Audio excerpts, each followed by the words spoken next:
Well, it's hard to believe, but the New York City Marathon just over 2 months away now. So if you're taking part this year, where should you be in your training? Well, joining us now to share some tips is New York Roadrunners coach and former Olympian Roberto Manje. I want to thank you so much for coming in on a Saturday morning. So let's talk about, you're no stranger to any of this, so you are one of the best people to give advice, I think. Where should people be end of August? You know November is fast approaching. Yeah, right about now you're still far enough way out where you should be getting in some of your key long runs in so you could get the body acclimatized to the amount of time you're going to be spending on your feet. And you should also be working on your nutrition and hydration plans. This is a time to experiment with what works, what doesn't work. That way you have enough time to tweak things if need be before the big day. For first-timers, what are they surprised by during the race that they don't anticipate happening to them?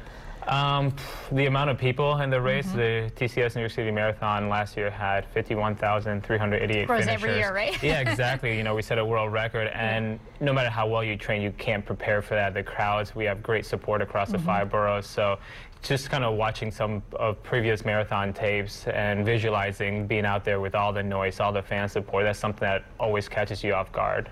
What about physically? Are there certain things that you see happen? Obviously, you're an Olympian, so it doesn't really happen to you, but just that they can anticipate if it's the first time, because it's hard to go, the whole distance there. Yeah, physically, they always talk about the wall around 20 miles, but, hopefully by now, 10 weeks out, you've done a couple long runs, so you've already put that kind of time on your feet. You're working on your nutrition plan because you want to make sure that you have the energy to carry you through the finish line. So hopefully you're doing things here that you haven't done before, like longer runs, working on hydration, and then just visualizing the race itself.